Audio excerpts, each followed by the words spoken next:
Miss Marple cracks the Vanishing Heir mystery asterisk chapter. 1. The invitation to Blackthorn Manor. Miss Jane Marple sat in her cozy parlor in St. Mary Mead, the late afternoon sun filtering through lace curtains. Her knitting needles clicked rhythmically, crafting a delicate shawl as she sipped a cup of Earl Grey. The quiet of the village was a comfort, but her sharp mind craved the occasional puzzle to unravel. As if summoned by her thoughts, the postman's knock broke the silence. A single letter lay on the silver tray her maid, Florence, brought in. The envelope bore elegant handwriting and a crest embossed with a thorny vine. Blackthorn Manor. Miss Marple's lips curved slightly. She recognized the sender at once. Lady Eleanor Blackthorn, an old acquaintance from her school days, was not one for idle correspondence. The letter's arrival hinted at something amiss. She opened it with care, her eyes scanning the neatly pinned lines. Eleanor's tone was warm, but laced with urgency. She invited Miss Marple to Blackthorn Manor in the secluded village of St. Mary's Hollow, a 2-hour train ride from London. The ostensible reason was a reunion of sorts, a chance to reminisce over tea and gardens. But the true purpose lay in a single chilling sentence.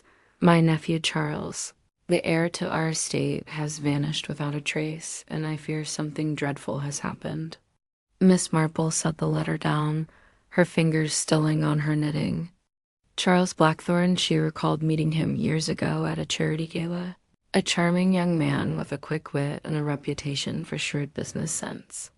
His disappearance was no small matter, especially for a family as prominent as the Blackthorns. Eleanor's plea was clear. She needed Miss Marple's keen insight, her knack for seeing through the facades of human nature.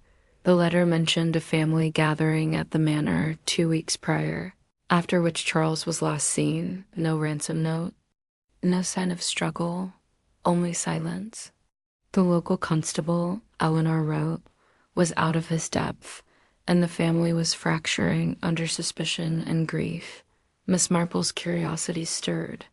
A missing heir, a grand estate, a web of motives she sensed. A mystery as intricate as her lacework. She rose, her movements brisk despite her age, and began preparations. Florence was dispatched to fetch her suitcase, while Miss Marple selected a modest wardrobe, her tweed suit, a few cardigans, and her sturdiest walking shoes. St. Mary's Hollow was unfamiliar terrain, but she knew the human heart was the same. Everywhere capable of great kindness and greater deceit. As she packed, her mind wandered to Eleanor.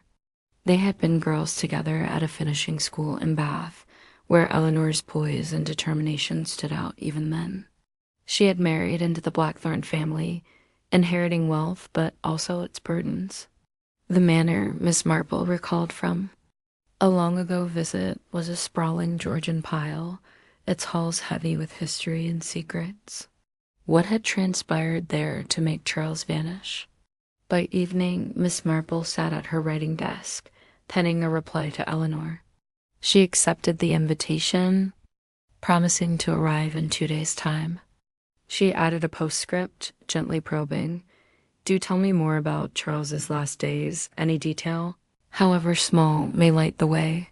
She sealed the letter, knowing Eleanor would understand her intent. The next morning, Miss Marple boarded the train to St. Mary's Hollow. The countryside rolled past, all green hills and sleepy hamlets, but her thoughts were elsewhere. She opened her knitting bag, pulling out the shawl and a small notebook. In it, she jotted initial questions. Who benefited from Charles's absence? What tension simmered at the manor? And why had Eleanor's letter trembled with more than sorrow-fear, perhaps? As the train neared her destination, Miss Marple gazed out at the approaching village, its church spire piercing the mist. St. Mary's Hollow seemed peaceful, but she knew appearances deceived. Somewhere in Blackthorn Manor shadowed rooms. A truth waited to be unpicked, stitch by careful stitch. She tucked her notebook away, her resolve firm. Whatever had become of Charles Blackthorn, she would find him, or the reason he was gone. Chapter 2. The Blackthorn family Miss Jane Marple stepped from the train onto the platform of St. Mary's Hollow, her sensible shoes tapping lightly on the weathered boards. The station was quaint, with ivy curling around its signpost, but the air carried a chill that went beyond the autumn breeze.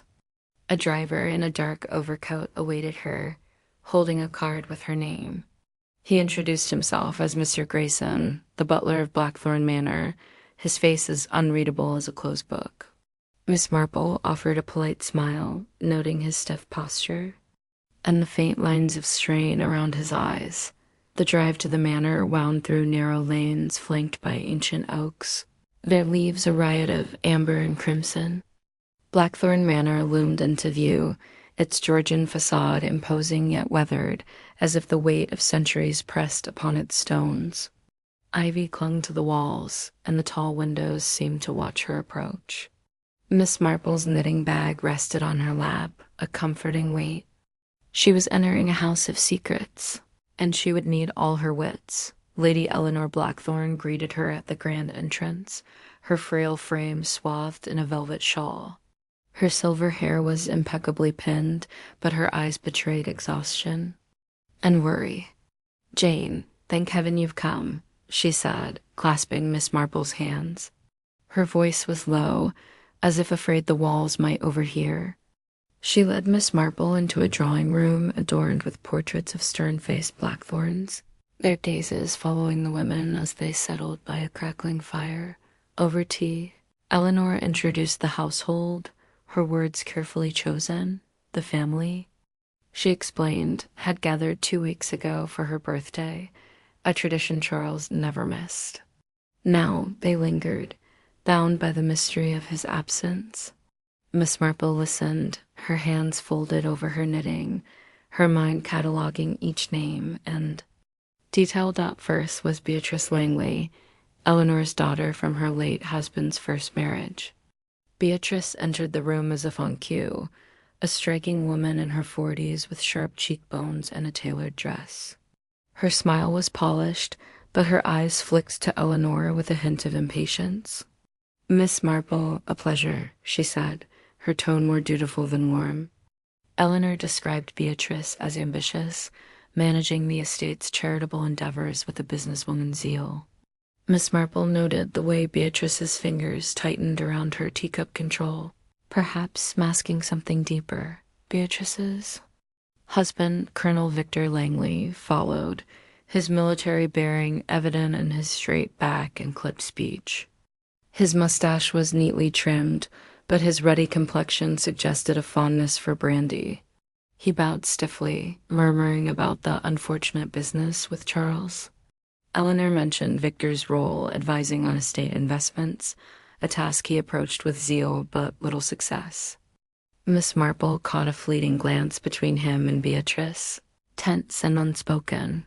Their daughter, Sylvia Langley, drifted in next, a willowy girl of 20 with paint-stained fingers and a faraway look. Her auburn hair was loosely tied, and her dress seemed chosen for comfort rather than style. She offered Miss Marple a shy smile, clutching a sketchbook. Eleanor spoke fondly of Sylvia's art, though she sighed that her daughter lived in her own world. Miss Marple saw vulnerability in Sylvia's eyes, but also a quiet strength. What did she see that night, she wondered? Clara Wentworth, Charles's fiancée, was the last to appear. A petite woman in her late 20s, she wore a high-necked blouse and kept her hands clasped tightly. Her blonde curls framed a face pale with worry, and her voice trembled as she greeted Miss Marple. Eleanor described Clara as devoted to Charles, though their engagement had been brief and marked by his preoccupation with business. Clara's gaze darted to the door, as if expecting Charles to walk through. Miss Marple sensed fear or guilt. Staff, Eleanor noted, were equally integral. Mr. Greystone, the butler, had served the family for decades, his loyalty unquestioned but his demeanor cold. Miss Marple recalled his guarded expression at the station. Then there was Lily, the young maid, who entered briefly to replenish the tea. Her hands shook as she poured, and she avoided eye contact, her plain apron stark against the room's opulence. Eleanor called her sweet but timid. Yet Miss Marple saw a flicker of defiance in Lily's quick glance at Sylvia Dott as the family dispersed Beatrice to her office, Victor to the library, Sylvia to her studio, and Clara to her room. Eleanor leaned closer. "Jane, they're all hiding something," she whispered. "Charles's disappearance has torn the veneer off this house. I trust you to see what I cannot." Her hands trembled, and Miss Marple patted them gently, promising to observe and listen. Alone in her guest room that evening, Miss Marple unpacked her knitting and opened her notebook. She sketched a rough family tree, circling names and jotting. Impressions: Beatrice's ambition, Victor's tension, Sylvia's dreaminess, Clara's nerves, Grayson's reserve, Lily's fear. Blackthorn Manor was a stage, its players performing roles. But who had written the script for Charles's vanishing? She closed her notebook, her eyes sharp. Tomorrow, she would begin to unravel the threads, one careful stitch at a time. Chapter 3. The night of the disappearance, the morning after her arrival at Blackthorn Manor, Miss Jane Marple sat in the dining room, her knitting resting beside a plate of scones and clotted cream. The room was grand, with a long mahogany table and chandeliers that gleamed dully in the overcast light filtering through tall windows. The family was absent, breakfast being a less formal affair, which suited Miss Marple perfectly. It gave her a chance to observe the house's rhythm and to coax details from Lady Eleanor Blackthorn, who joined her with a cup of weak tea and a weary expression. Miss Marple steered the conversation gently toward the night Charles vanished. 2 weeks prior.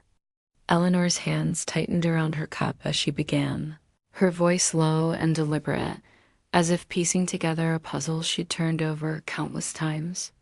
The evening had been her birthday celebration, a tradition that brought the scattered Blackthorn family together under one roof. Charles, as the heir, was the centerpiece, his presence expected and his absence unthinkable. Yet by dawn, he was gone. Eleanor described the dinner in vivid detail. The table had been set with the family's best silver candlelight casting shadows on the portraits lining the walls.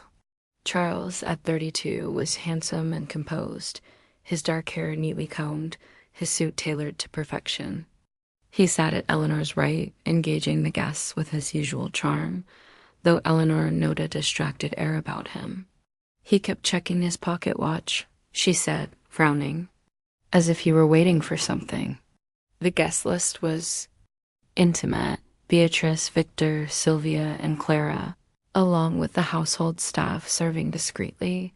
Mr. Grayson, the butler, had overseen the meal with his usual precision, while Lily, the maid, darted in and out with plates of roast pheasant and glazed vegetables.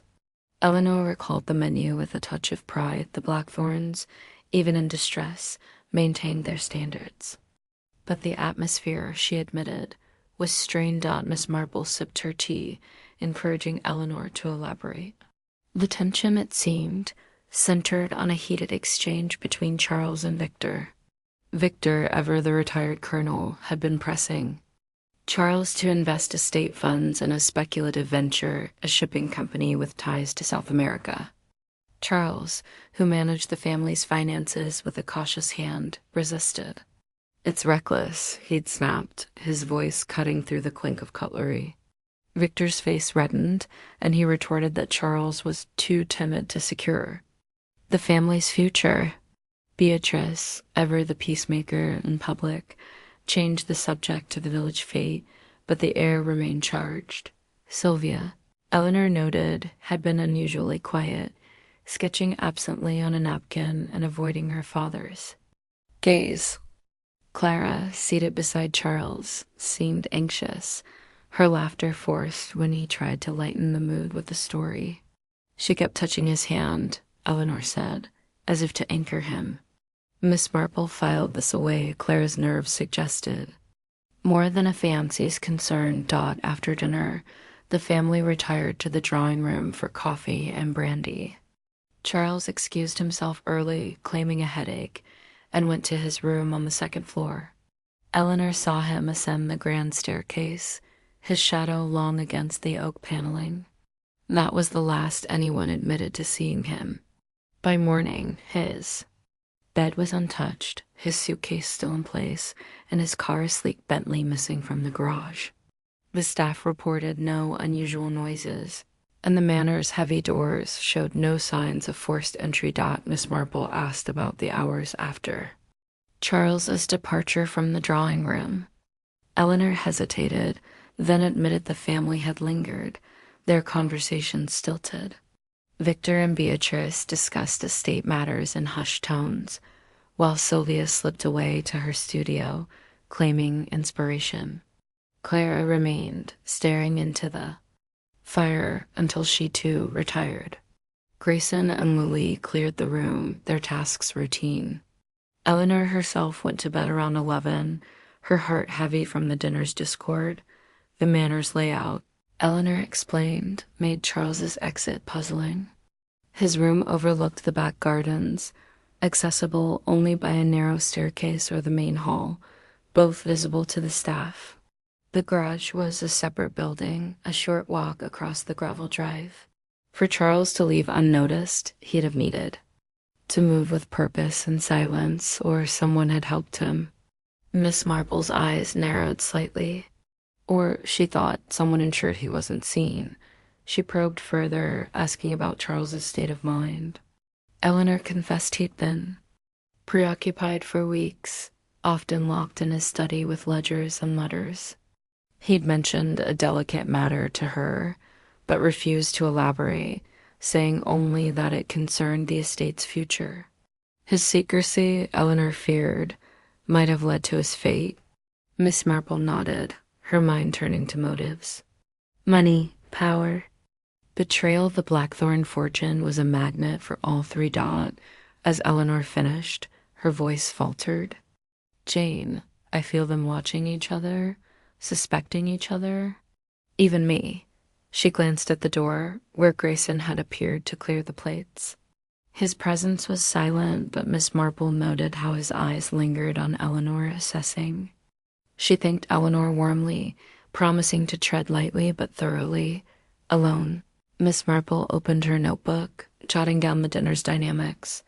Victor's aggression, Clara's anxiety, Sylvia's withdrawal, Beatrice's control. The missing car suggested flight, but the untouched bed hinted at something darker. She closed the notebook, her knitting needles resuming their rhythm. The night of the disappearance was a tapestry of half-truths, and she would need to pull at every thread to reveal the pattern beneath. Chapter 4. A clue in the study. Miss Jane Marple woke early on her second day at Blackthorn Manor, the soft patter of rain against her window blending with the distant creaks of the old house settling. She dressed in her tweed skirt and a lavender cardigan, her movements deliberate, her mind already sifting through the details of Charles Blackthorn's disappearance. After a light breakfast of toast and marmalade, she requested permission from Lady Eleanor to examine Charles's study, the room where he'd spent much of his time before vanishing. Eleanor, pale but resolute, agreed, handing her a heavy brass key with a nod of trust. The study was on the ground floor, tucked at the end of a corridor lined with faded tapestries. Miss Marple turned the key in the lock, the door opening with a low groan. The room was dim, its heavy curtains drawn, and the air carried the musty scent of old books and polished wood. She lit a lamp on the desk, its warm glow revealing a space both orderly and intimate. A mahogany desk dominated the center, flanked by bookshelves crammed with leather-bound volumes on finance, history, and estate management. A fireplace, cold now, bore the Blackthorn crest above its mantel. The room felt like Charles, precise, purposeful, yet guarded. Miss Marple began her inspection, her eyes sharp despite the room's shadows. The desk was tidy, its surface holding an inkstand, a blotter, and a few neatly stacked papers. She sat in the leather chair, imagining Charles. Here, poring over documents late into the night. Her fingers traced the desk's edge, pausing at a faint scratch mark, as if something had been dragged across it. She made a mental note, her curiosity piqued. Among the papers, she found a ledger, its pages filled with Charles's meticulous handwriting. The entries detailed estate expenses, repairs to tenant cottages, salaries for staff, donations to the village church. But the final pages showed something else. Large, unexplained withdrawals, each marked with the initials CL, and dated. Over the past month, the sums were substantial, enough to raise eyebrows in a family as wealthy as the Blackthorns. Miss Marple tucked the ledger under her arm, intending to study it later. Money, she knew, was often the root of disappearance, voluntary or otherwise. As she sifted through the desk drawers, her fingers brushed against a torn scrap of paper wedged beneath a stack of envelopes. She eased it out carefully, holding it to the lamplight. The words, scrawled in Charles's hand, read, "Midnight Gazebo." The paper was jagged, as if ripped from a larger note, and the ink was smudged, suggesting haste. Miss Marple's pulse quickened. A clandestine meeting, perhaps? The gazebo, she recalled from Eleanor's description, was a secluded structure in the manor's gardens, hidden by yew hedges. She slipped the scrap into her pocket, her mind turning to who Charles might have intended to meet and why. Her attention shifted to a faint smudge on the desk's corner, a vivid crimson that stood out against the dark wood. She leaned closer, her knitting bag resting at her feet. The smudge was paint, still tacky to the touch, and unmistakably the shade of red she'd seen on Sylvia Langley's fingers during their introduction. Sylvia, the dreamy artist, had been in this room, though no one had mentioned her visiting Charles's study. Miss Marple frowned, considering an innocent visit or something more. She took a small handkerchief from her bag and dabbed at the paint, preserving the sample for later comparison. The bookshelves yielded a few novels, a guide to local flora, and a worn copy of The Wealth of Nations. But behind one shelf, she noticed a slight misalignment in the paneling. Pressing gently, she felt a click, and a small compartment opened, revealing a single key, small and silver with no label. It was not the sort for a door or safe, perhaps for a box or cabinet. She pocketed it, her instincts telling her it was significant, though its purpose eluded her for now. As she continued her search, Miss Marple's eyes fell on the fireplace. The hearth was clean, but a faint trace of ash lingered in the grate. Kneeling carefully, she was not as spry as she once was. She used a poker to sift through the remains. A fragment of paper, charred but legible, caught her attention. It bore a single word, Finch. She straightened, her mind racing. Was this a name, a place, or something else? The act of burning suggested secrecy, and Charles, she suspected, was a man with secrets to keep. The room's stillness was broken by a soft creak from the corridor. Miss Marple froze, her hand on the poker. The door, which she'd left ajar, inched open, and Lily, the timid maid, peered in. Her eyes widened at the sight of Miss Marple by the hearth. "Oh, miss, I didn't know you were here," she stammered, clutching a duster. "I was just checking the rooms." Miss Marple smiled warmly, rising with ease. "No trouble, my dear. Just getting a sense of Mr. Charles's habits." "Did he spend much time here?" Lily's gaze darted to the desk, then back to Miss Marple. "Yes, miss, most evenings, always writing or reading. He was kind to me." Her voice trembled, and she fled before Miss Marple could press further. Alone again, Miss Marple gathered her findings, the ledger, the midnight gazebo note, the red paint, the key, and the burned fragment. Each was a thread in a tapestry she was only beginning to weave. She locked the study behind her, the brass key heavy in her hand, and returned to her room. There she opened her notebook, jotting down her discoveries and questions. Why the withdrawals? Who was to meet Charles at midnight? And what had Sylvia been doing in the study? As rain tapped the window, Miss Marple resumed her knitting, the needles clicking like a metronome. The study had given her a glimpse into Charles's world, a world of caution, calculation, and concealed plans. Someone in Blackthorn Manor knew more than they admitted, and she would find them one careful stitch at a time. Chapter 5. The village gossip Miss Jane Marple decided that a walk to St. Mary's Hollow would offer fresh perspective on the mystery of Charles Blackthorn's disappearance. The rain had cleared, leaving the air crisp and the lanes glistening with puddles. Dressed in her sturdy walking shoes, a woolen coat, and a sensible hat pinned firmly against the breeze, she set out from Blackthorn Manor, her knitting bag slung over her shoulder. The village, a mile from the estate, was a cluster of stone cottages and winding paths. Its heart the post office where Miss Marple knew gossip flowed as freely as tea. The manor's gravel drive gave way to a hedgerow-lined path, and Miss Marple moved at a leisurely pace, her eyes taking in the landscape. The fields were dotted with sheep, and the church spire rose above the trees, a quiet sentinel. But her mind was on the manor's inhabitants, Beatrice's ambition, Victor's bluster, Sylvia's secrecy, Clara's nerves. The clues from Charles's study, the ledger, the midnight gazebo note. The red paint suggested a plot rooted in money or betrayal. The village, she hoped, would reveal threads the family might not .st. Mary's Hollow was as charming as its name, with roses climbing cottage walls and a green where children played. Miss Marple made her way to the post office, a squat building with a bell that jingled as she entered. Behind the counter stood Mrs. Tuttle, a stout woman in her 50s with a florid face and eyes that gleamed with curiosity. Her apron was dusted with flour, suggesting a morning spent baking as well as sorting letters. "Good day, madam," she said, peering over her spectacles. "You'll be the lady staying at the manor, then?" Miss Marple smiled, introducing herself as a friend of Lady Eleanor's, here for a brief visit. She asked for stamps, a pretext to linger, and complimented the village's charm.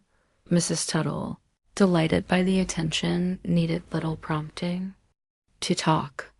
"Oh, it's a lovely place, St. Mary's Hollow, but we've had our share of excitement lately. What with young Mr. Blackthorn gone missing." Her voice dropped to a conspiratorial whisper, though the post office was empty save for a tabby cat dozing on a sack of mail. Leaning on the counter, Miss Marple encouraged her with a gentle nod. Mrs. Tuttle launched into the tale, her hands busy sorting envelopes. Charles, she said, was well liked in the village, known for his generosity funding the church roof, buying books for the school. But in the days before he vanished, he'd been seen at the Black Swan, the local pub, arguing with a stranger. "A rough sort, he was," Mrs. Tuttle said, pursing her lips. "Scar on his cheek, voice like gravel. Not from round here." They were at it hammer and tongs in the corner, till Mr. Charles stormed out. Miss Marple's interest sharpened. "What sort of man was this stranger?" she asked, adjusting her hat as if the question were idle. Mrs. Tuttle leaned closer, her eyes alight. Tall, dark coat, maybe 40. Kept to himself, paid in cash. Stayed at the Swan for 2 nights, then left the morning after Mr. Charles disappeared. "Folk reckon he's tied to it, but Constable Briggs says there's no proof."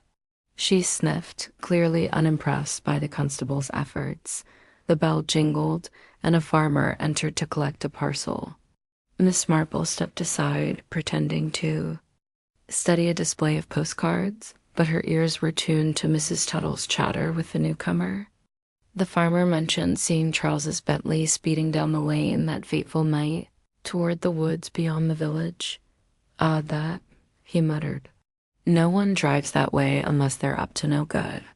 Mrs. Tuttle nodded sagely, adding that Clara, Charles's fiancée, had been spotted in the village that week, buying laudanum at the chemist's. "Nerves," she said, but she looked proper haunted.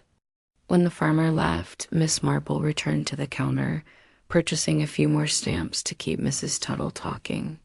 She steered the conversation to the Blackthorn family. Feigning ignorance, Mrs. Tuttle obliged, her tongue loosening further. Beatrice, she said, was all business, forever pushing for modernizations that ruffled village fathers' new tenant rules, plans for a factory. Victor, the colonel, was a regular at the Black Swan, his temper flaring after a few pints. Sylvia, the artist, was a queer one, often sketching by the river, lost in her thoughts. As for Clara, the village pitied her. Assuming Charles had jilted her, or worse, Miss Marple asked about the manor staff. Her tone casual. Mrs. Tuttle's face softened at mention of Lily, the maid. "Poor lamb, she's got no family, works. Her fingers raw for the blackthorns. Shy as a mouse, but I reckon she sees more than she lets on." Mr. Grayson, the butler, was another matter. Cold as stone, that one, Mrs. Tuttle said. Loyal to her ladyship, mind, but he's got a way of making you feel small. Miss Marple nodded, her mind circling back to Grayson's guarded demeanor at the station dot as she prepared to leave. Mrs. Tuttle dropped a final tidbit. "Mind you, there's talk of money troubles up at the manor. Old Mr. Jenkins, the bank clerk, says Charles was asking about loans before he went. Not the sort of thing you'd expect from a Blackthorn." Miss Marple thanked her warmly, promising to return, and stepped back into the village green. Her notebook itching to be opened. She found a bench by the churchyard, away from prying eyes, and jotted down her findings. The scarred stranger, the Bentley in the woods, Clara's laudanum, the family's reputations, and the hint of financial strain. The stranger intrigued her most. His argument with Charles suggested a connection to the Finch fragment from the study. Was he friend or foe? And Clara's purchase raised questions. Was her fear for Charles or of him? The church clock struck noon, and Miss Marple rose, her steps light despite the weight of her thoughts. The village had given her a broader canvas, its gossip a map of motives and movements. As she walked back to the manor, the wind carrying the scent of damp earth, she felt the mystery deepening. Charles's disappearance was no simple flight, it was a thread in a larger web, and St. Mary's Hollow held more clues than its sleepy facade suggested. Her knitting needles, tucked in her bag, seemed to hum with anticipation. She would unravel this yet? Chapter 6. The gazebo at midnight. The afternoon sun hung low over Blackthorn Manor, casting long shadows across the sprawling gardens as Miss Jane Marple set out to explore the grounds. Her morning in St. Mary's Hollow had armed her with village gossip that the scrap of paper from Charles's study, midnight gazebo, burned in her mind like a beacon. The gazebo, tucked away in the estate's meticulously tended gardens, was her next destination. She wore her woolen coat and carried her knitting bag, its weight a familiar comfort, though her true tools were her sharp eyes and sharper instincts. Under the pretense of admiring Lady Eleanor's roses, Miss Marple wandered the garden paths, her pace unhurried but purposeful. The gardens were a masterpiece of order and beauty, with neatly trimmed hedges, vibrant flower beds, and a gravel path that crunched softly underfoot. She passed a marble fountain, its water glinting in the fading light, and nodded politely to a gardener clipping a topiary. He tipped his cap, but said little, his focus on his work. Miss Marple noted his weathered hands and the way his eyes flicked toward the manor, another pair watching. Perhaps the gazebo lay at the garden's edge, half hidden by a dense row of yew trees, their dark needles forming a natural screen. It was a delicate structure, octagonal with a domed roof, its white latticework weathered but elegant. Ivy curled around its pillars, and a single bench sat within, offering a view of the distant woods. Miss Marple paused at the entrance, her senses alert.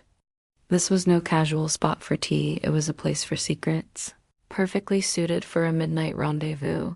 Stepping inside, she let the quiet envelop her. The air smelled of damp wood and earth, and the floorboards creaked faintly under her weight. She began her inspection, her movements methodical. The bench was bare, its paint chipped, but beneath it, she spotted a cluster of cigarette butts, their ends crushed into the dirt. Miss Marple knelt carefully, using a handkerchief to collect a few. Charles, she knew from Eleanor, did not smoke. And the butts were fresh, their paper unyellowed by time. Someone had been here recently, waiting or watching. She tucked the evidence into her bag, her mind turning to the Manor's smokers, Victor, perhaps, with his brandy-fueled evenings. Her eyes scanned the gazebo's interior, catching on a glint near the base of a pillar. She bent closer, her fingers brushing against a small, broken watch. Its face cracked and hands frozen at 12:15.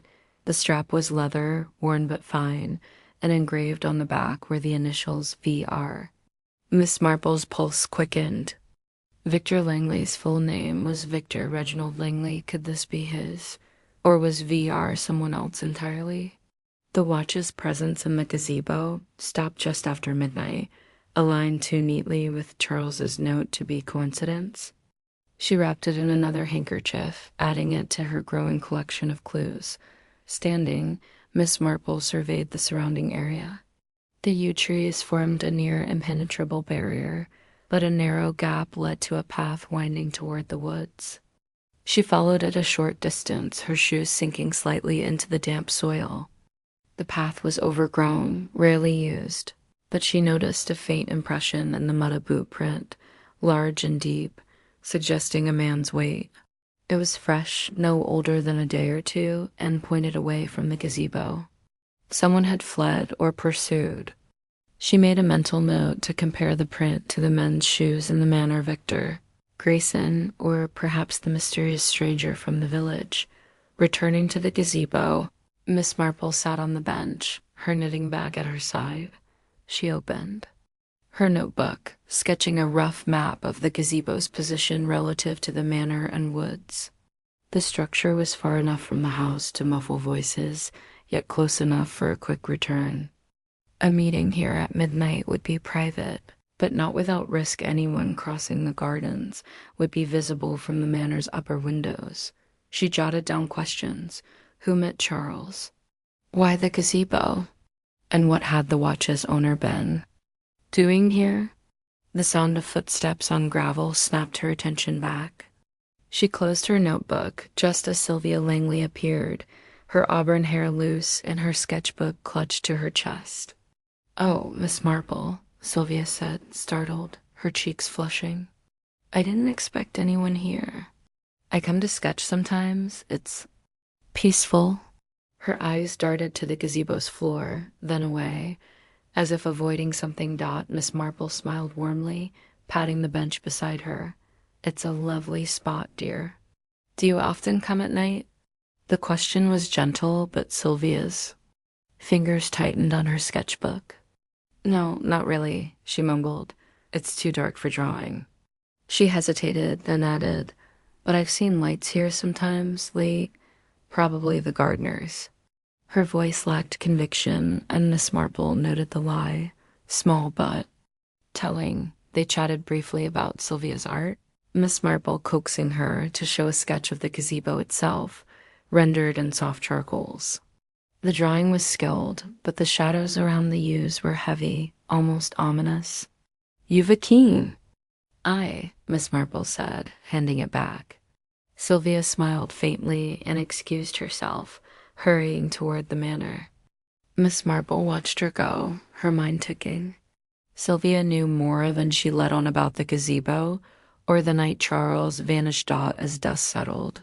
Miss Marple returned to the manor, the cigarette butts, watch, and boot print weighing heavily in. Her thoughts. The gazebo was a stage where something pivotal had unfolded, and the clues pointed to a confrontation, perhaps violent. She paused at the garden's edge, glancing back at the gazebo silhouette against the darkening sky. Her knitting needles, still in her bag, seemed to whisper their rhythm. The mystery was tightening, and the gazebo held a truth she was determined to uncover, one careful stitch at a time. Chapter 7. Clara's secret. Miss Jane Marple sat in the morning room of Blackthorn Manor, the pale light of a cloudy day filtering through tall windows. The room was a cozy contrast to the manor's grander spaces, with chintz curtains, a low table set with a silver tea service, and a fire crackling in the grate. Her knitting lay beside her, a soft shawl taking shape, but her attention was on Clara Wentworth, Charles Blackthorn's fiancée, whom she'd invited for tea under the guise of offering comfort. Miss Marple sensed Clara's nervous demeanor, hid more than grief, and she intended to unravel it with the gentle persistence that had undone many a secret. Clara arrived promptly, her blonde curls pinned neatly but her face pale, with shadows under her eyes that spoke of sleepless nights. She wore a high-necked dress of dove gray, its simplicity almost severe, and her hands twisted together as she sat across from Miss Marple. "Thank you for inviting me, Miss Marple," she said, her voice soft but unsteady. "It's kind of you to take an interest." Her eyes darted to the door, as if expecting an interruption or dreading one. Miss Marple poured tea, her movements deliberate, her smile warm. "My dear, it's only natural to want to know those close to Charles. Better, you must be under such strain." She passed a cup, noting how Clara's fingers trembled as she took it. The girl's fragility was genuine, but Miss Marple's sharp eyes caught a flicker of wariness, like a deer sensing a hunter. She began with gentle questions about Clara's engagement, her first meeting with Charles at a London charity ball, their plans for a spring wedding. Clara answered haltingly, her words rehearsed, her gaze fixed on her teacup dot, sensing the moment was right. Miss Marple leaned forward slightly, her tone confiding. "Clara, I can't imagine how hard this is, waiting for news of someone you love. But sometimes sharing even the smallest detail can ease the burden and help us find him." Did Charles seem troubled before he vanished? The question was soft, but its weight hung in the air. Clara's lips parted, then closed, her eyes brimming with sudden tears. He was himself mostly," she said, her voice barely above a whisper. "But the last few weeks, he was different. Distant, always in his study, or out on business he wouldn't explain." She hesitated, her fingers tightening on the cup. Miss Marple waited, her silence an invitation. Clara's resolve crumbled. "He was obsessed with some deal, something about the estate. He said it could change everything, but he wouldn't tell me more. I begged him to confide in me, but he just smiled and said it was for our future." Miss Marple nodded, her mind flashing to the ledger's mysterious withdrawals and the C.L. initials. Could they stand for Clara Langley, a future married name, or something else entirely? She pressed gently. "That must have been frustrating, dear. Did he share anything else, perhaps a letter, or a plan for that night?" Clara's face flushed, and she set her cup down with a clink. I shouldn't say it's private." But her eyes betrayed her, flicking to the window, then back to Miss Marple, as if wrestling with a confession. Miss Marple's voice softened further, almost maternal. "My dear, anything you know might bring him back. You can trust me to be discreet." The words broke Clara's defenses. She leaned forward, her voice a rushed whisper. "The night he disappeared after dinner, I saw him in the hall. He was slipping a letter under Victor's door. I asked what it was, but he just kissed my forehead and said it was nothing to worry about, but he looked afraid. I've never seen him like that." Her hands shook, and she clasped them tightly. "I didn't tell anyone. I thought maybe Victor would." "No, but he's been so angry since Charles left. I was scared to ask." Miss Marple's pulse quickened, though her face remained serene. A letter to Victor, possibly the midnight gazebo note, or something more damning. Victor's temper, noted by the village and evident at dinner, suggested a confrontation. She patted Clara's hand, her touch steadying. "You've done right to tell me, Clara. It's a brave thing to share such a worry. Have you spoken to Victor at all since?" Clara shook her head, tears spilling. "No, he frightens me sometimes. And Beatrice, she watches me like I'm hiding something. I'm not Miss Marple, I swear. I just want Charles back." Her voice broke, and Miss Marple offered a handkerchief, letting her cry. The girl's fear was real, but Miss Marple wondered if guilt lingered beneath it, perhaps over what she hadn't done, or hadn't said to shift the mood. Miss Marple asked about Clara's time in the village, recalling Mrs. Tuttle's mention of laudanum. Clara stiffened, then admitted she'd bought it for nerves, prescribed by the local doctor after sleepless nights. "It's nothing, really," she said, too quickly. Miss Marple nodded, letting it pass for now, but filed the detail away. Laudanum could dull more than nerves. It could mask intentions. As their tea ended, Miss Marple thanked Clara warmly, urging her to rest and promising to keep her confidence. Clara left, her steps unsteady, and Miss Marple sat back, her knitting, needles resuming their quiet rhythm. She opened her notebook, adding Clara's revelation, the letter under Victor's door, Charles's fear, the mysterious deal. Victor's role loomed larger now, his watch in the gazebo and his financial disputes with Charles forming a troubling pattern. The morning room grew quiet, save for the fire's crackle and the soft click of needles. Miss Marple's thoughts wove together. Clara's secret was a thread, but not the whole cloth. Victor's door, the gazebo, the ledger's withdrawals, all pointed to a confrontation, perhaps planned in that midnight note. She closed her notebook, her eyes bright. Clara had given her a key, not of silver like the one from the study, but of truth. Now she would turn it carefully to unlock the next piece of the puzzle. Chapter 8. The stranger's return. Miss Jane Marple sat by her bedroom window at Blackthorn Manor, the late morning light casting a soft glow over her knitting, which lay idle in her lap.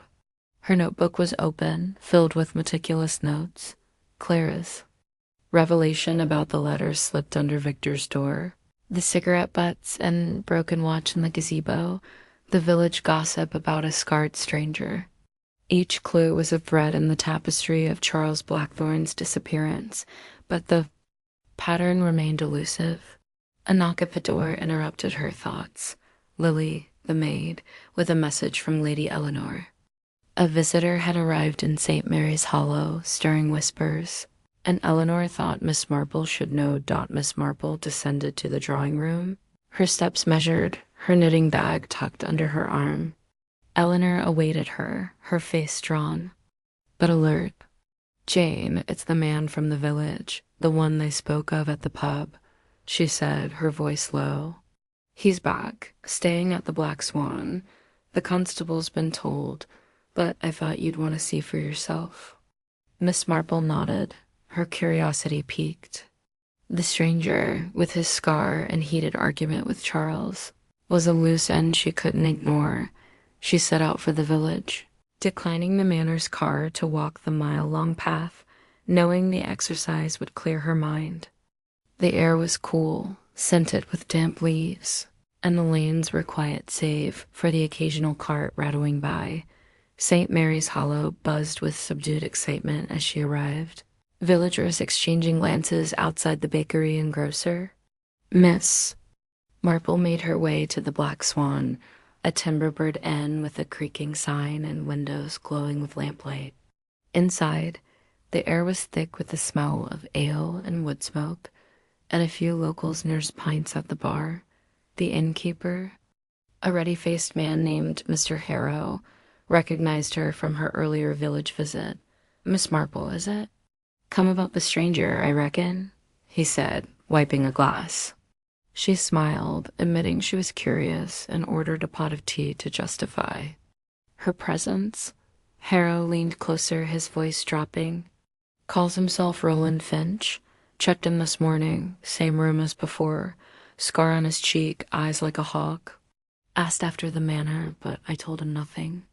He pointed to a corner table where a man sat alone, his back to the wall.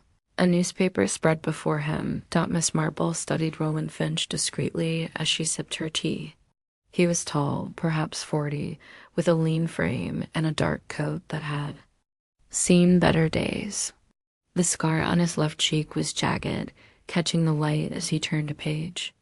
His hands were steady, but his eyes scanned the room with a vigilance that spoke of habit or danger. She noted the absence of cigarette smoke. The butts in the gazebo weren't his then. That the name Finch struck a chord that jarred. Fragment from Charles's study. Coincidence or connection?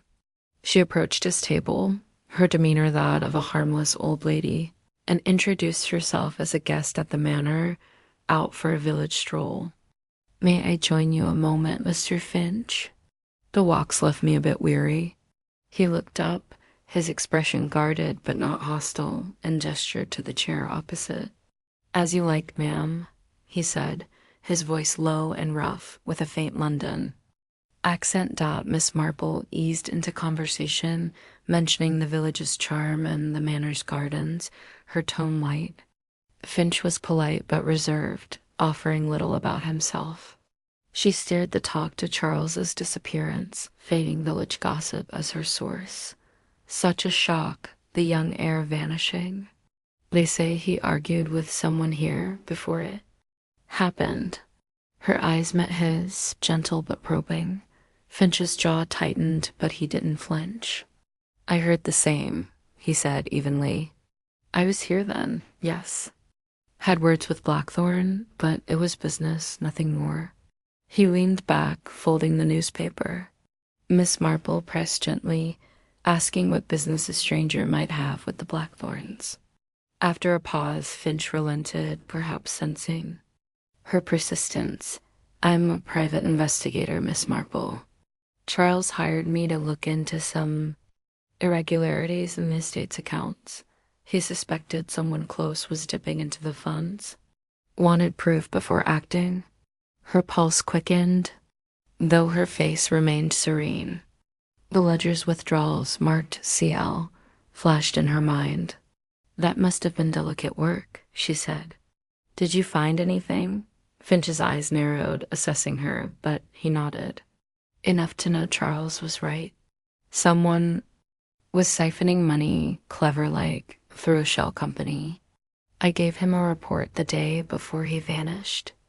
Next thing, he's gone, and I'm left wondering if I stirred the hornet's nest."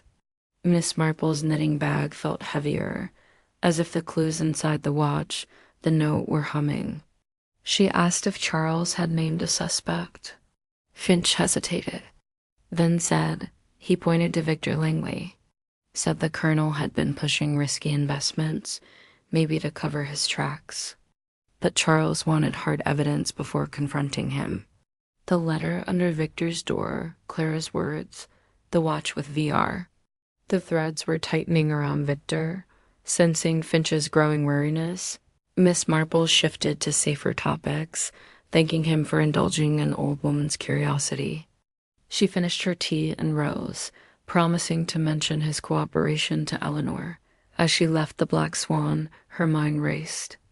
Finch's story aligned with the evidence, but his return suggested he wasn't done with Blackthorn Manor. Was he hunting Charles or the truth? Back at the manor, she sat in her room, notebook open, and added Finch's account. Private investigator, hired by Charles, targeting Victor for embezzlement. The Finch fragment was no coincidence. Charles had burned it to hide his investigation, but why? Fear of exposure or fear of Victor? She jotted a question. Did Finch meet Charles at the gazebo, or did someone else intercept the note? The manor was quiet, its halls heavy with secrets. Miss Marple resumed her knitting, the needles clicking like a metronome.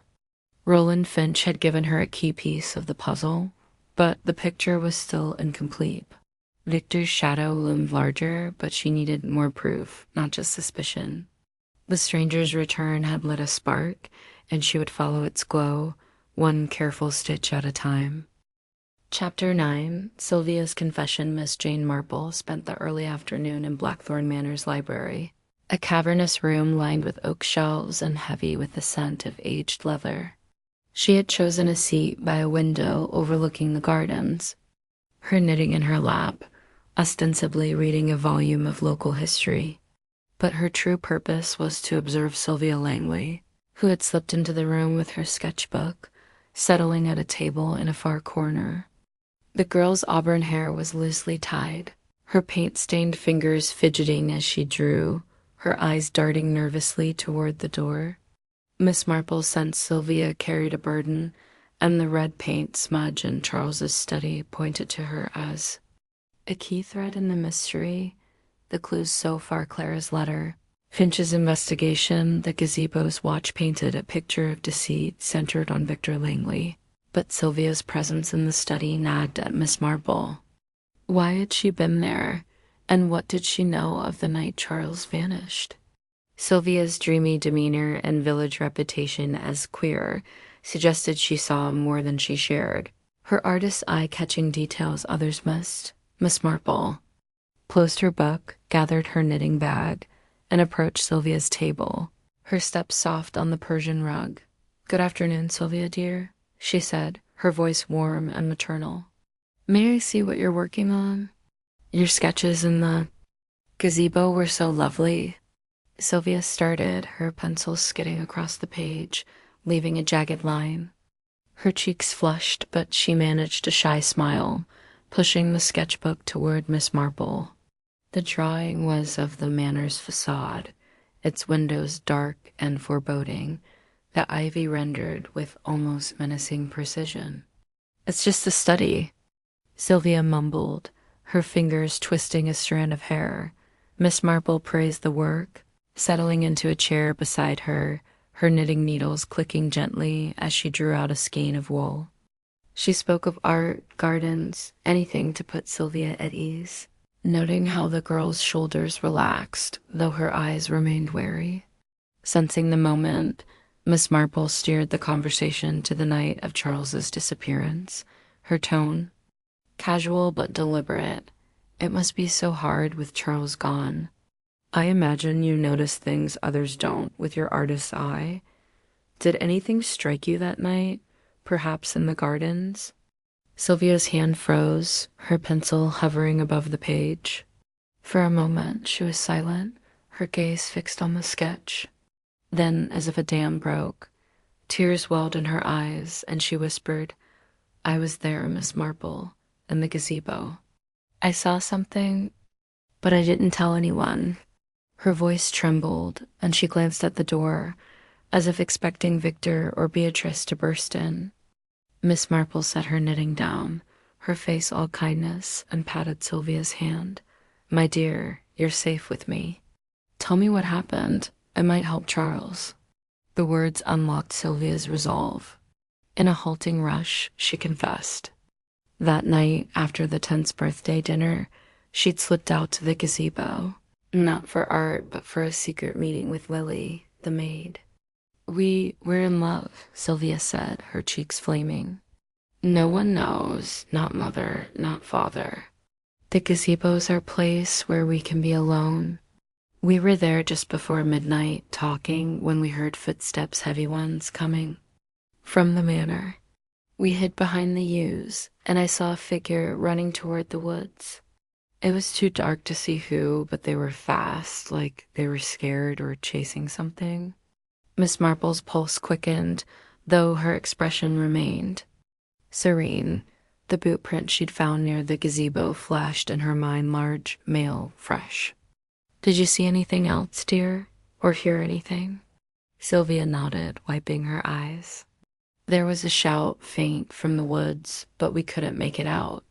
Lily was terrified, so we ran back to the house. I didn't tell because I didn't want anyone to know about us. And I thought maybe it was nothing, just a gardener or Charles leaving." The confession hung between them, heavy with implication. Miss Marple asked gently, "And the red paint in Charles's study? I noticed it matched your palette." Sylvia's eyes widened, but she didn't deny it. I was there a few days before he vanished, she admitted. I needed paper for sketching, and Charles let me borrow some from his desk. I spilled paint by accident. I was so clumsy. He laughed it off, said it gave the room character. That's all, I swear. Miss Marple nodded, believing her. Sylvia's story rang true, her fear and love for Lily lending it authenticity. The paint was a red herring, but the gazebo siding was gold, a figure running, a shout in the woods, time close to the midnight gazebo note. She squeezed Sylvia's hand, her voice soothing. You've been very brave, Sylvia. You and Lily have nothing to fear from me. Your secret's safe, and you've helped more than you know. Sylvia managed a shaky smile, relief softening her features. Miss Marple asked one final question, her tone light. Did you ever see Charles? With a stranger, perhaps someone with a scar? Sylvia shook her head. No, but he was secretive lately, always in his study or off to London. I thought it was wedding plans with Clara. She paused, then added, Father was angry with him, though. Kept saying Charles was too cautious, holding the estate back. As Sylvia returned to her sketching, Miss Marple gathered her things. Her mind racing, she retreated to her room, opening her notebook to record Sylvia's confession, the gazebo meeting with Lily, the running figure, the shout, the paint explained. The timeline tightened. Charles's note suggested a midnight meeting, possibly with Finch, but someone else was there, fleeing or pursuing. Victor's watch, his financial disputes, his temper all pointed to him, but Sylvia's story hinted at a broader cast. The library's quiet lingered in her thoughts as she resumed her knitting, the needles clicking like a metronome. Sylvia's courage had illuminated a corner of the mystery, but the woods held secrets yet to be uncovered. Miss Marple's eyes gleamed with resolve. She would follow the trail through the gazebo, into the shadows, one careful stitch at a time. Chapter 10. The Ledger's Truth. Miss Jane Marple retired to her guest room at Blackthorn Manor after her conversation with Sylvia, the weight of the girl's confession settling alongside the growing collection of clues in her knitting bag. The afternoon was waning, the sky outside her window a somber gray, but her mind was alight with purpose. Sylvia's account of the figure running toward the woods, the shout in the night, and the confirmation that the red paint was a mere accident, had clarified some threads of the mystery. Yet the ledger from Charles's study, with its cryptic withdrawals marked CL, remained a puzzle demanding attention. Miss Marple sensed it held the key to Charles's intentions and perhaps his fate. She settled at the small writing desk in her room, the ledger before her, its leather cover worn from Charles's careful hands. Her knitting lay to one side, a half-finished shawl, but for now, her tools were a pencil, her notebook, and the sharp intellect that had unraveled many a village intrigue. The manor was quiet, the family scattered, Beatrice in her office, Victor at the Black Swan, Sylvia in her studio, Clara resting. This solitude suited Miss Marple. She needed focus to decode the ledger's secrets. Opening the ledger, she traced Charles's meticulous entries, each line a testament to his stewardship of the Blackthorn estate. The early pages were routine, payments for tenant repairs, staff, wages, a donation to the St. Mary's Hollow Church. But the final pages, dated over the past 2 months, told a different story. Large sums, ranging from £500 to £2,000, had been withdrawn, each marked with the initials CL, and a cryptic notation for SP. The withdrawals totaled nearly £10,000, a significant dent in even the Blackthorn fortune. Miss Marple's brow furrowed.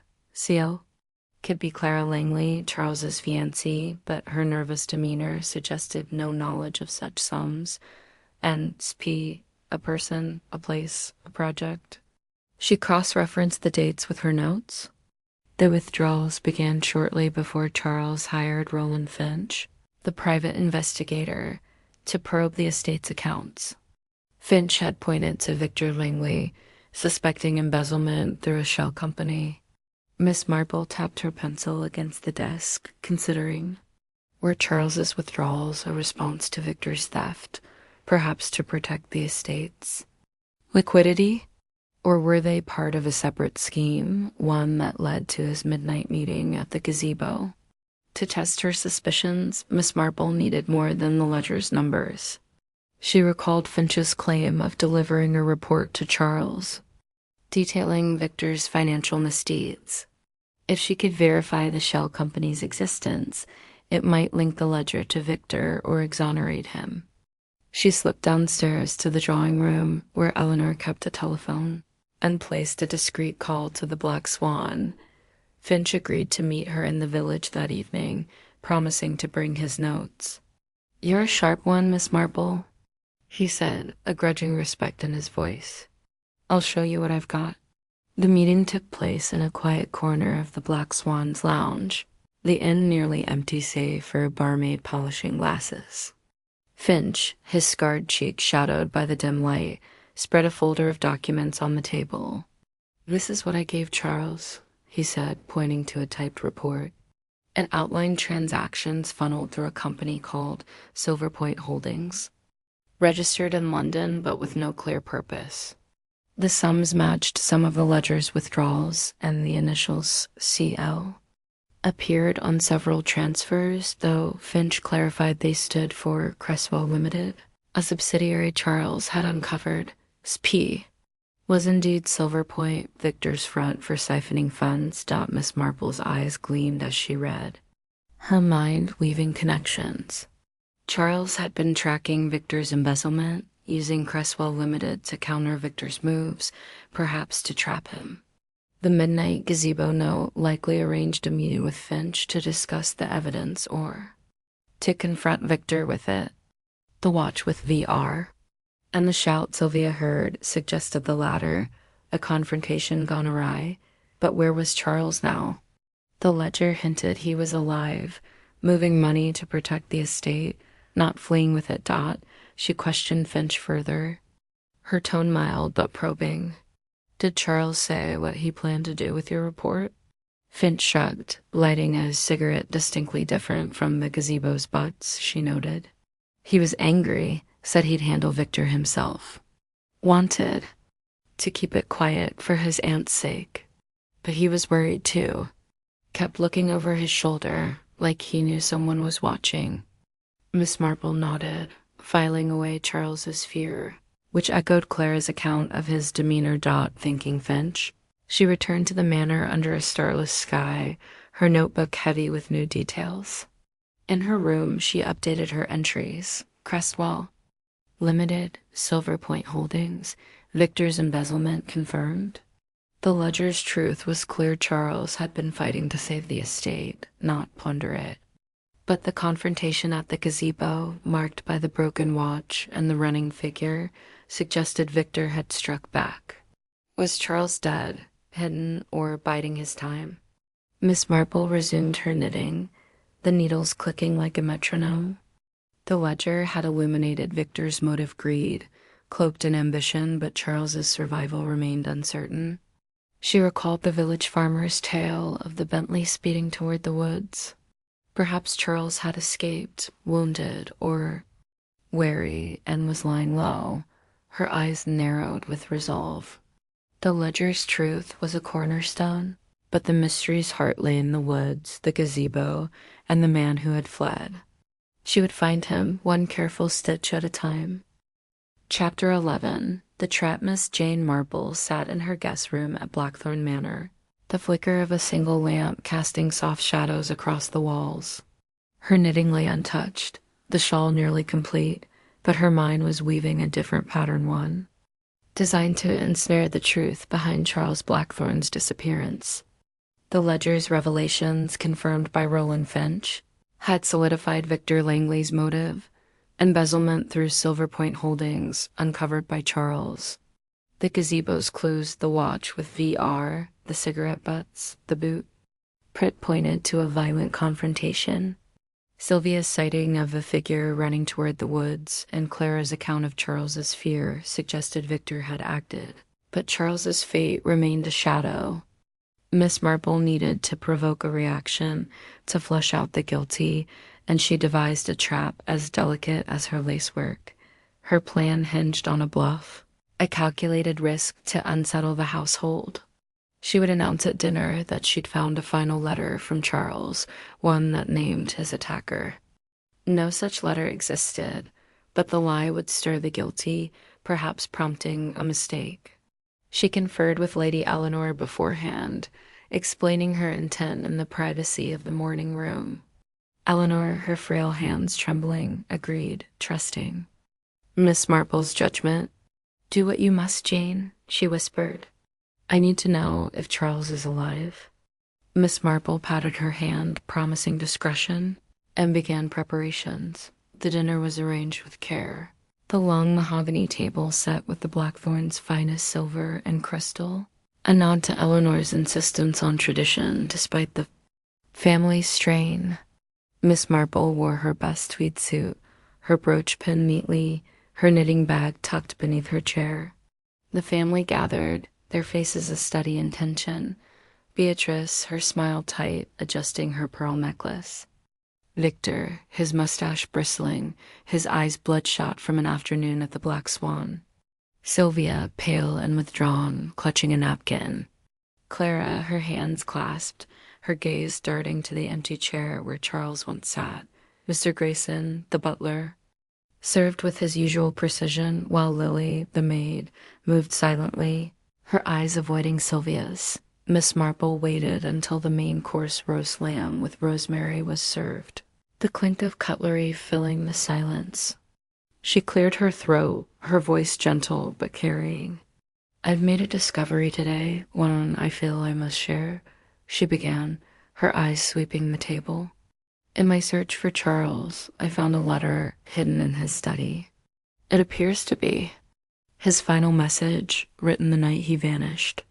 It names someone he feared, someone he believed meant him harm." She paused, letting the words settle, her face serene but watchful. The effect was immediate. Victor's fork clattered against his plate, his face flushing as he reached for his wine glass, spilling a few drops on the tablecloth. Beatrice's eyes narrowed, her hand stilling on her knife, while Sylvia gasped softly, her gaze flicking to her father. Clara's breath hitched, her hands twisting in her lap, and even Grayson, pouring water, paused, his expression unreadable. Eleanor, briefed on the ruse, played her part, her voice trembling. "Jane, what does it say? Who did he name?" Miss Marple shook her head, her tone regretful. "I'd rather not say until I've shown it to the constable tomorrow. It's a grave matter, and I must be certain." She sipped her water, her eyes missing nothing. Victor's hand shook as he downed his wine, his voice gruff.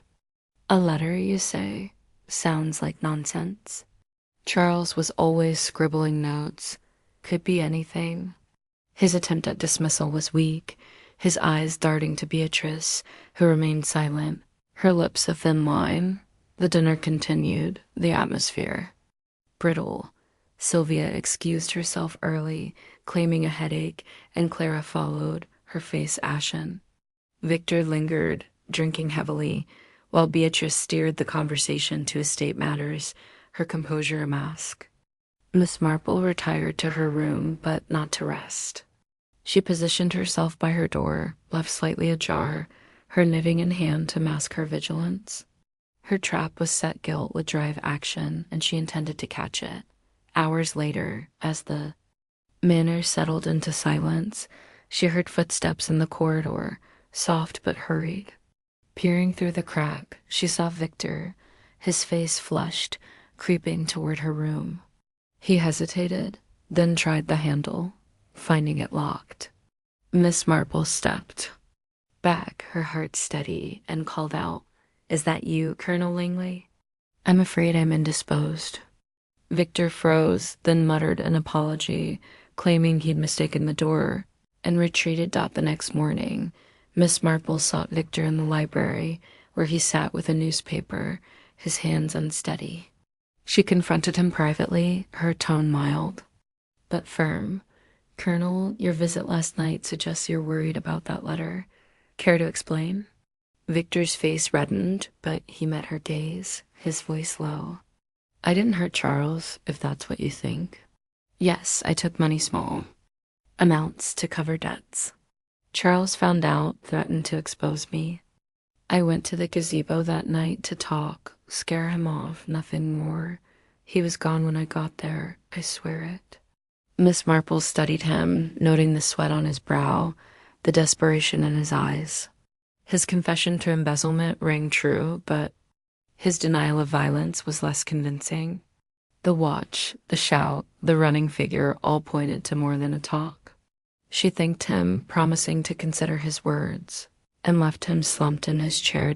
In her room, she updated her notebook. Victor's admission, his attempt to search her room, his claim of an innocent meeting. Her trap had worked, exposing his guilt, but Charles's whereabouts remained elusive. The woods, the Bentley, the ledger's withdrawals, something told her Charles was alive, hiding or held. Her knitting needles resumed their rhythm, clicking, like a metronome. The trap had snared a motive, but the mystery's heart still beat, and she would find it, one careful stitch at a time. Chapter 12. The woods at dawn. Miss Jane Marple woke before dawn. The quiet of Blackthorn Manor broken only by the distant hoot of an owl. Her trap at dinner had yielded Victor Langley's partial confession embezzlement and a confrontation at the gazebo, but his claim that Charles was gone when he arrived rang hollow. The clues the watch with VR. Sylvia's sighting of a figure running toward the woods. The shout in the night pointed to violence, and the woods beyond. The gazebo held the next piece of the puzzle. Miss Marple's instincts told her Charles might still be alive, perhaps hidden or held, and the woods were her next frontier.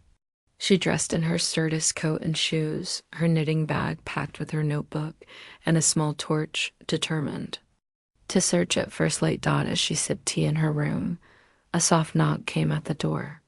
It was Lily, the maid, her face pale and her apron twisted in her hands. Emboldened by Miss Marple's kindness to Sylvia, Lily had come to share a secret that had haunted her since Charles's disappearance. Miss, I didn't want to say before, but I saw something that night, she whispered, her eyes darting to the corridor. After me and Sylvia left the gazebo, I couldn't sleep. I was at my window looking out, and I saw the Colonel Mr. Victor crossing the lawn toward the woods. It was past midnight, and he was carrying a shovel. I thought it was odd, but I was too scared to tell. Miss Marple's pulse quickened, though her face remained calm. A shovel suggested something sinister, a burial perhaps, or the hiding of evidence. She patted Lily's arm, her voice soothing. You've done the right thing, dear. Can you show me where he went? Lily nodded, her fear tempered by trust, and agreed to guide Miss Marple to the spot at dawn, when the household was still. Asleep?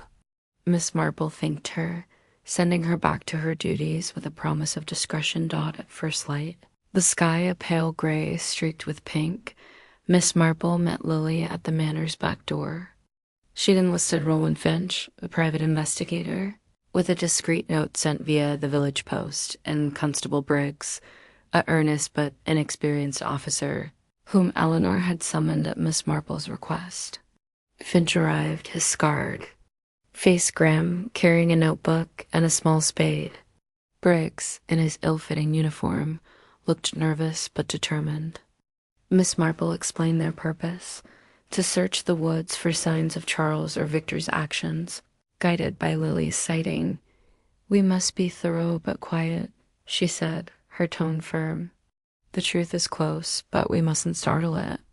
Lily led them through the gardens, past the gazebo where the yew trees stood like sentinels, and onto the narrow path Miss Marple had noted earlier.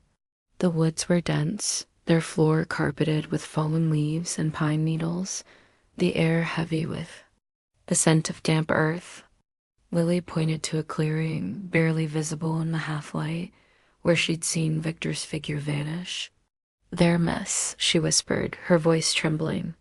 He was heading that way, near the old oak.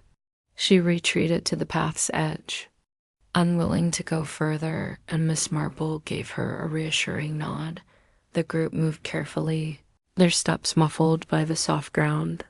Miss Marple's torch cast a narrow beam, picking out details: a broken twig, a scuff in the soil. Finch, his investigator's instincts sharp, spotted a patch of disturbed earth near the oak, its surface uneven as if hastily covered. "Looks fresh," he muttered, kneeling to examine it. Briggs, eager to prove himself, began digging with Finch's spade, while Miss Marple watched, her eyes scanning the surroundings for other signs: a dropped item, a footprint, a trace of Charles. The spade struck something soft, and Briggs paused, his face pale. They uncovered a shallow grave, no more than 2 feet deep, its edges rough.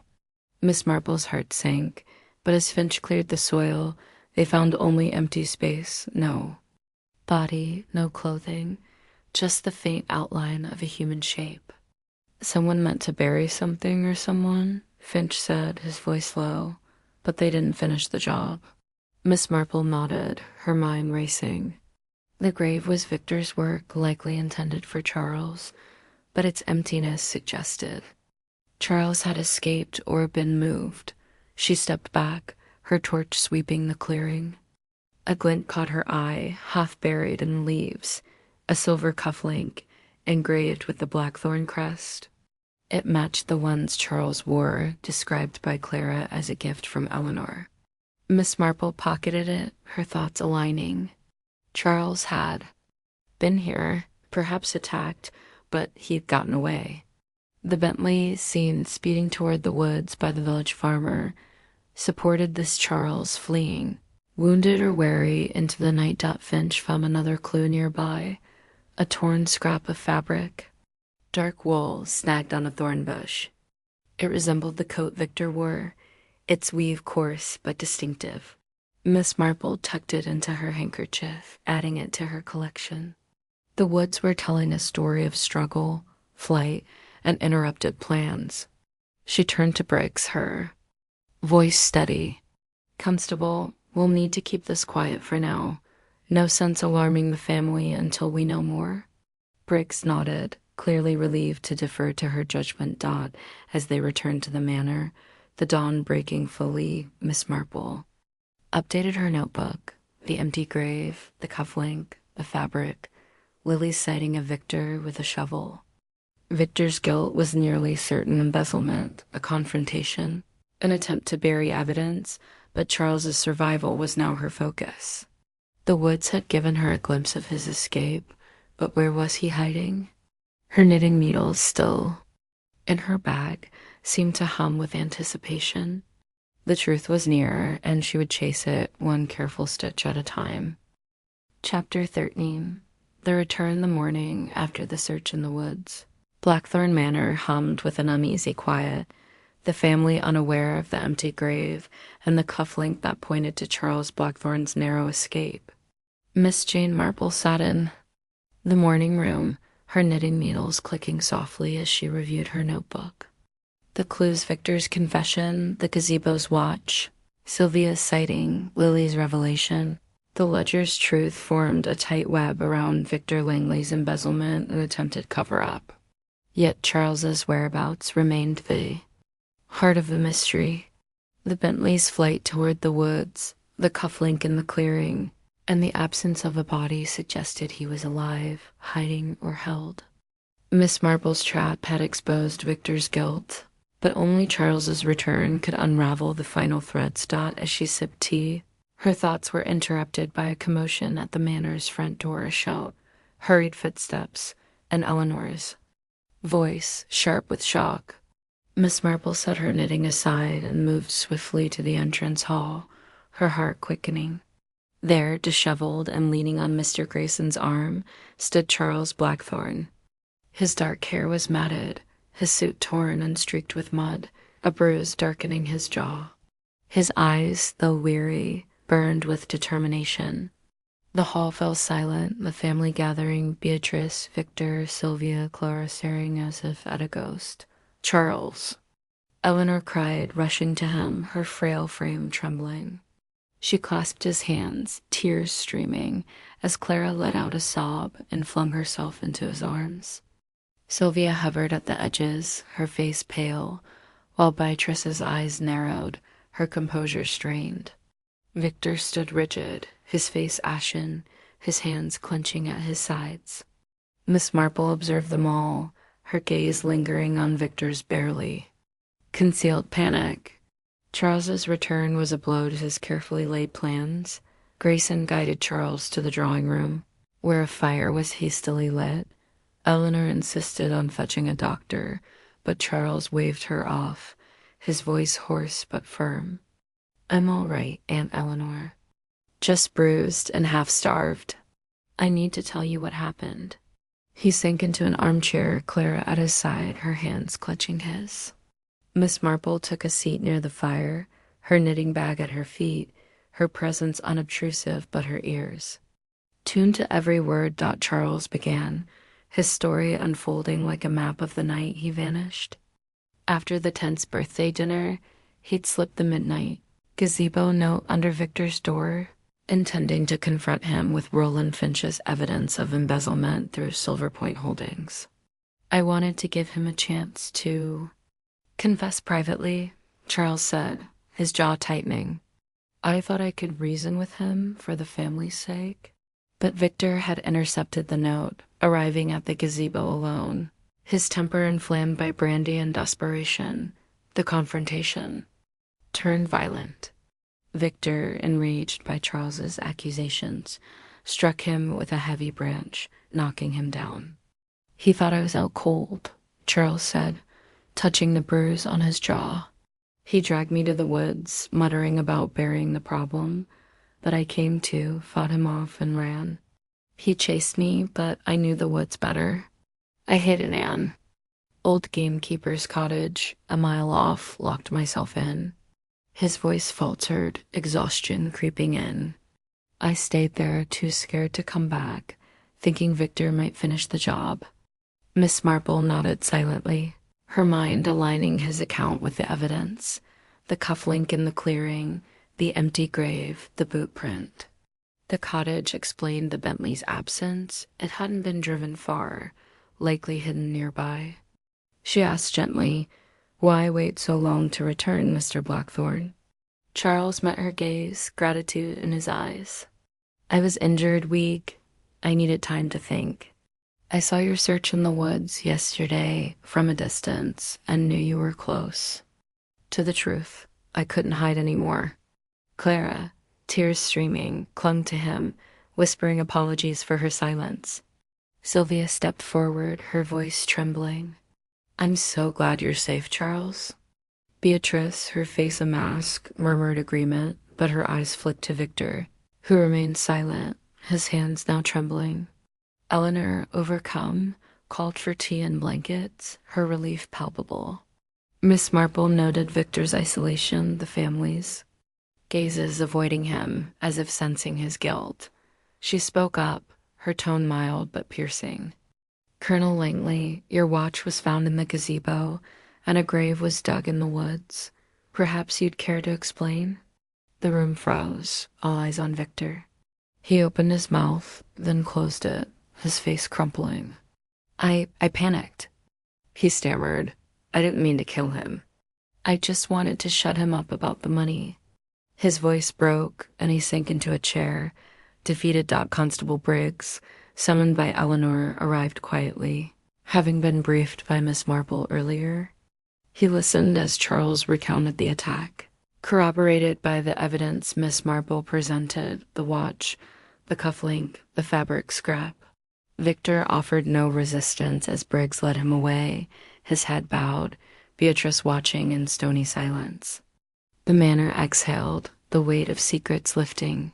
Though scars remained, Miss Marple updated her notebook later, detailing Charles's return, Victor's confession, the cottage hideout.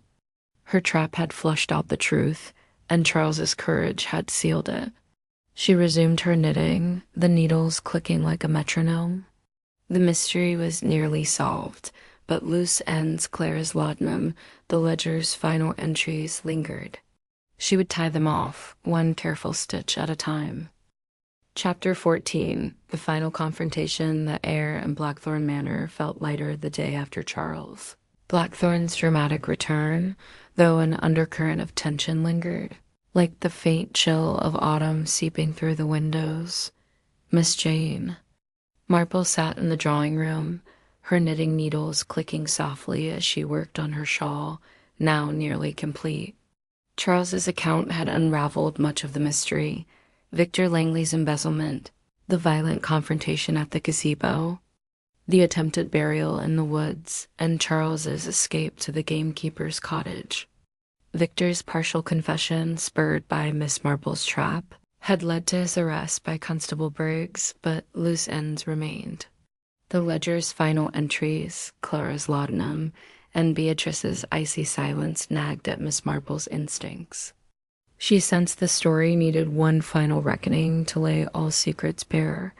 The family gathered in the drawing room at Miss Marple's quiet request, conveyed through Lady Eleanor, who had regained some of her strength with Charles's safe return. The room was warm, its fire crackling, the heavy curtains drawn back to let in the pale midday light. Charles sat near Eleanor, his bruises fading but his expression weary, Clara at his side, her hand clasped in his. Sylvia hovered by a window, her sketchbook absent, her eyes softer now that her secret with Lily was safe. Beatrice stood apart, her tailored dress impeccable, her face a mask of control. Eleanor, in her velvet shawl, looked to Miss Marple with gratitude and expectation. Grayson and Lily served tea, their presence discreet but attentive. Miss Marple set her knitting aside, her hands folded in her lap, her voice gentle but commanding attention. "We've endured a great ordeal," she began, her eyes sweeping the room, "but Charles's return has brought truth to light. Yet I believe there are matters still unspoken, and for the family's healing, we must face them." Her tone was kind, but its steel was unmistakable, honed by years of unraveling human frailties. She turned first to Victor's actions, summarizing the evidence for clarity, the ledger's proof of embezzlement through Silver Point Holdings, the midnight gazebo note meant for a confrontation, the watch with VR, found at the scene, the cufflink and fabric in the woods, and the empty grave. Colonel Langley admitted to stealing from the estate and attacking Charles, she said, but he claimed he meant only to scare him. The grave suggests otherwise. Charles nodded, his jaw tight, recounting the blow that nearly ended his life and his desperate flight to the cottage. Beatrice, silent until now, spoke, her voice sharp. "Victor's a fool, but I knew nothing of this. I trusted him with the estate's investments." Her eyes flashed, but Miss Marple caught a flicker of unease. She pressed gently, her tone mild. "Mrs. Langley, your husband's actions were bold for a man alone. Did you never suspect the withdrawals, given your oversight of the estate's charities?" Beatrice stiffened, her hands smoothing her dress. "I'm no accountant, Miss Marple. I left numbers to Charles and Victor." Her denial was smooth, but Miss Marple noted her fingers' slight tremble. Turning to Clara, Miss Marple addressed the laudanum, her voice soft. "Miss Wentworth, your purchase in the village puzzled me. Was it truly for nerves, or something else?" Clara flushed, her grip on Charles tightening. "It was for me," she admitted, her voice low. "After Charles vanished, I couldn't sleep, couldn't think. I was afraid he'd left me, or worse. I hid it because I was ashamed." Charles squeezed her hand, his eyes softening, and Miss Marple nodded, satisfied. Clara's secret was one of despair, not deceit. The ledger's final entries were next. Miss Marple produced it from her bag, its pages marked with Charles's careful hand. "The withdrawals marked CL for Cresswell Limited were your countermeasure against Victor's theft, weren't they, Mr. Blackthorn? Charles confirmed, explaining he'd funneled funds to protect the estate, working with Roland Finch to expose Silverpoint holdings. I didn't tell Clara or Aunt Eleanor, he said, glancing at them. I wanted to spare them worry until I had proof. Eleanor's eyes filled with tears. Pride mingling with relief. Miss Marple's gaze returned to Beatrice, her voice now firmer. Mrs. Langley, your husband's shell company required signatures, approvals. I find it hard to believe you were entirely ignorant. The room stilled, Sylvia's breath catching, Grayson pausing mid-step. Beatrice's composure cracked, her lips parting. You're accusing me? She snapped, but her voice wavered. Miss Marple remained calm, her eyes steady. I'm suggesting you knew more than you've said. Charles's letter to Victor, the one Clara saw, did you read it, perhaps? Beatrice's face paled, and after a long silence, she slumped, her voice barely audible. I saw the letter. It mentioned Silverpoint accused Victor of theft. I told him to handle it, to make Charles back off. I didn't know he'd go so far. Her admission hung heavy, Sylvia gasping, Eleanor's hand rising to her mouth. Charles's eyes hardened, but he said nothing, letting Miss Marple steer the moment.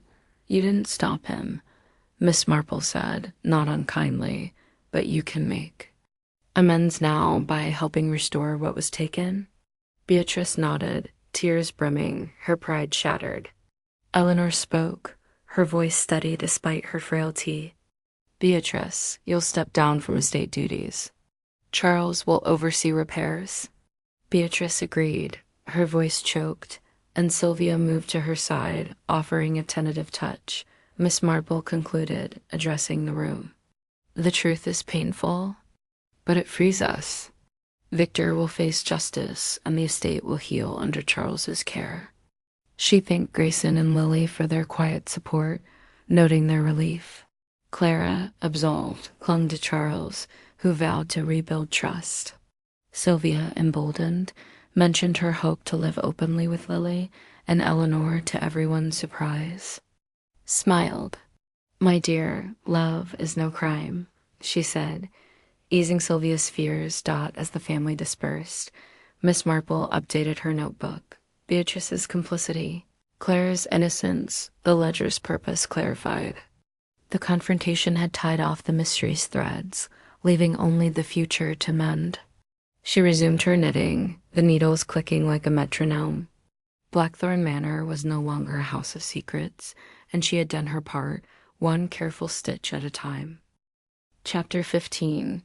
The quiet departure. The sun rose over Blackthorn Manor on Miss Jane Marple's final day in St. Mary's Hollow, its golden light filtering through the mist that clung to the gardens. The manor, once heavy with secrets, felt lighter, as if the truth of Charles Blackthorn's disappearance had lifted a veil. Victor Langley's arrest, Beatrice's confession, and Charles's safe return had restored order. Those scars lingered in the family's wary glances and hushed voices. Miss Marple sat in her guest room, packing her modest suitcase, her knitting shawl now complete folded neatly beside her. Her notebook, filled with the mystery's threads, lay closed, its purpose fulfilled. Yet she allowed herself a moment to reflect, her sharp mind turning over the human frailties she'd uncovered. The morning was crisp, and Miss Marple took a final walk through the gardens, her sturdy shoes crunching on the gravel path. The gazebo, once a stage for violence, stood serene, its latticework catching the light. She paused, recalling the clues that had led her here, the cigarette butts, the watch with VR, Sylvia's tearful confession, the woods beyond, where the empty grave and Charles's cufflink had whispered of his survival, now seemed merely a quiet expanse of oak and pine.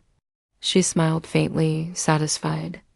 The mystery had been a tapestry of greed, fear, and loyalty, and she had unpicked it with care.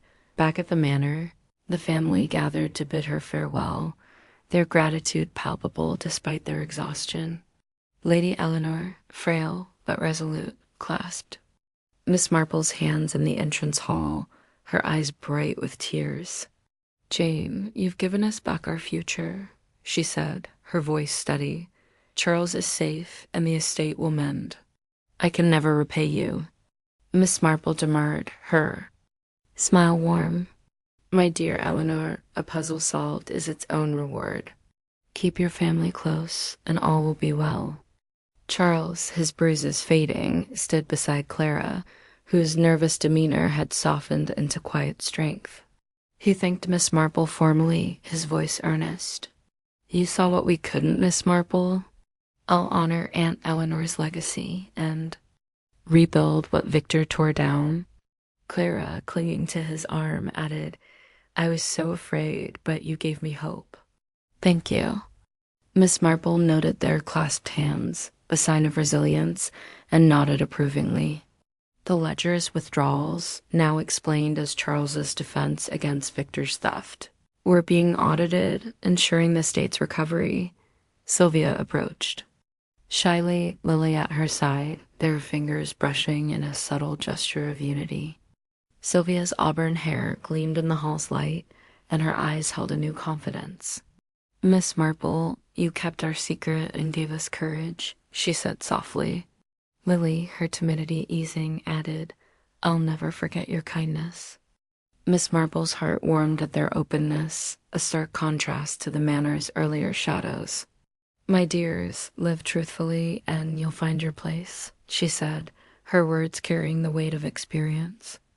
Eleanor's acceptance of their love, declared in the final confrontation, had paved the way, and Miss Marple sensed they would thrive. Beatrice, standing apart, offered a stiff nod, her pride humbled by her complicity in Victor's schemes. "I misjudged you, Miss Marple," she admitted, her voice low. "I'll step back, as promised, and let Charles lead." Her eyes avoided Sylvia's, but Miss Marple saw a flicker of regret, a chance for reconciliation. She responded gently, "Time heals when honesty leads the way, Mrs. Langley."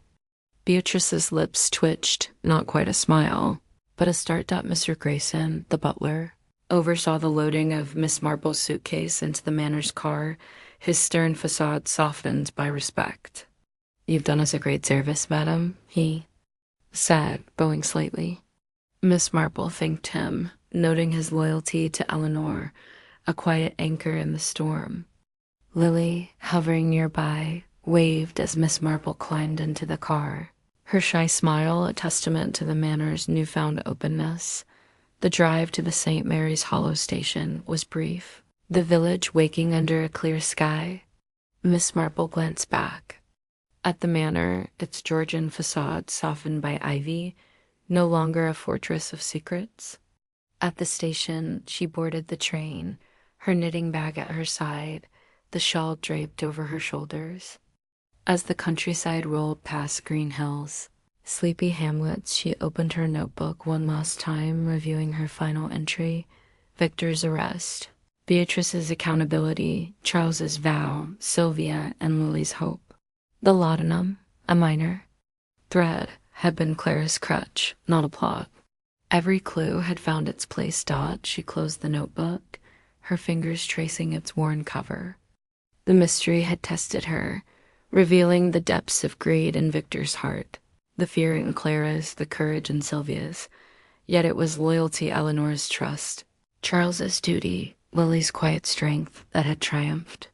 Miss Marple's thoughts drifted to St. Mary Mead, her cozy parlor, her next skein of wool. Another puzzle would come, as they always did, but for now, she savored the quiet victory of the case solved. The train's whistle sounded, and she leaned back, her eyes bright. Blackthorn Manor would heal, its family stronger for the truth. Her needles, tucked in her bag, seemed to hum with contentment. She had woven the threads of human nature into clarity, one careful stitch at a time.